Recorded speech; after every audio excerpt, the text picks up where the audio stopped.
আজকে তোমাদের কাছে একটা গল্প বলবো, খুব অদ্ভুত ধরনের গল্প, ভৌতিক গল্পই কিন্তু একটু অদ্ভুত।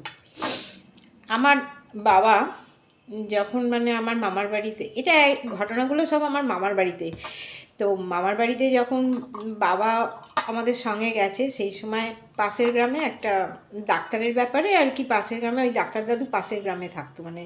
আমার মামার বাড়ি হচ্ছে নদিয়া জেলায়, এবার নদিয়া জেলায় যে গ্রামে তার পাশের গ্রামেতে ওই দাদু থাকতো। দাদু আমাদের সম্পর্কে ডাক্তার যে ছিলেন তিনি আমাদের সম্পর্কে দাদু হতো, আমরা দাদুই বলতাম।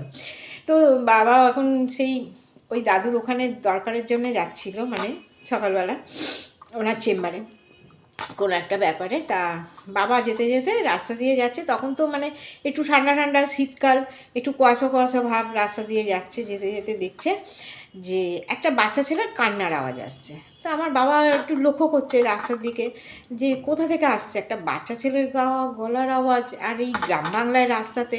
বাবা অনেক এদিক ওদিক দেখতে দেখতে তারপরে বাবা দেখছে বাবার সামনে সামনে একটা বাচ্চা ছেলে হামাগুড়ি দিয়ে দিয়ে যাচ্ছে আর কাঁদতে কাঁদতে যাচ্ছে রাস্তা দিয়ে।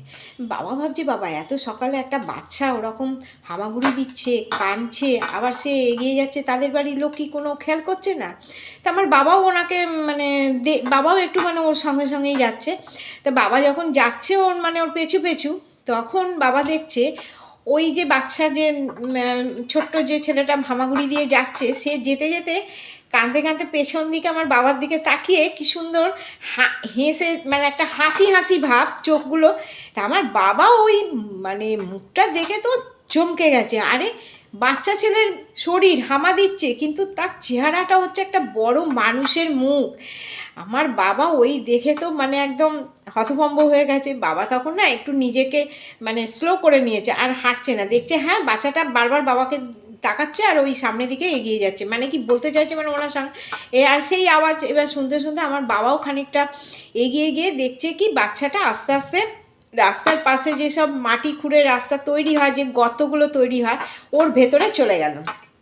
আমার বাবা তখন কোনো দিকে আর তাকায়নি, বাবা দেখছে এ তো ঠিক জিনিসটা আমি দেখছি না। বাবা সোজা পাশ দিয়ে বেরিয়ে চলে যায় সেই ওই দাদুর কাছে, যেখানে ডাক্তার দাদু থাকতেন তারপরে তো নিজেদের কাজ সেরে টেরে যখন ডাক্তার দাদুকে বলেছে, তখন ডাক্তার দাদু বলছে ও তুমিও দেখেছো, এগুলো মাঝে মাঝেই দেখা যায়, কিন্তু কোনো দিনও যেন ওই বাচ্চাটাকে ধরতে যাবে না, ওকে ধরতে গেলেই মুশকিল, ও তো আসলে আদৌ বাচ্চা ছেলে নয়, ওটা ওই রূপ ধরে ওরকম মানুষকে ট্র্যাপ করে, এবং ওই গর্তের মধ্যে ফেললে তার মৃত্যু অবধারিত, ওইখানে গিয়ে হয়তো তাকে চেপে ধরে কিছু একটা হয়, যার ধরুন এরকম একটা ঘটনা ওখানে ঘটেছিল। একজন ভদ্রলোক সকালবেলা সেও মনে হয় মাঠের কাজে যাচ্ছিল, ওরম বাচ্চাটা দেখে সে দৌড়ে ধরতে গেছে, তাকে ওই ভেতরে ফেলে দিয়েছিল। দিয়ে তার এবার সে তো মুখে একটা আওয়াজ করছে, তখন ওই পাশ দিয়ে রাস্তা দিয়ে যেতে কোনো একটা লোক গিয়ে তো যা হোক তাকে বাঁচিয়েছিল। এরপর থেকে সবাই ওখানে জানে ওই রকম একটা এরকম একটা ট্র্যাপ করে, একটা বাচ্চা ছেলে কাঁদছে, হেঁটে হেঁটে যাচ্ছে, লোকে এবার ওই দিকেই বেশি খেয়াল করবে, খেয়াল করতে গেলেই ধরতে গেলেই তখন ওই ফাঁদে ফেলবে, ফেলেই তাকে মেরে ফেলার চেষ্টা করবে। তো এই ঘটনাটার পর আমরা যখন আলোচনা করেছি বাড়িতে, যখন সব গল্প করছে, আমার বাবাও আছে, বড় মেসোমশাই আছে, তখন বড় মেসোমশাই বলছে আরে আমি তো দুটো দেখেছি, তুমি তো একজনকে দেখেছো, আমার বাবাকে বলছে। তখন আমার বাবাকে বলছে আরে রাস্তাটা যেখানে দেখেছো ওর পাশে হচ্ছে মুসলিমদের কবরখানা, ওই কবরখানা থেকেই ওই বাচ্চা দুটো আসে আর ওইরকম রাস্তায় লোককে ট্র্যাপ করে। কেমন লাগলো বলো?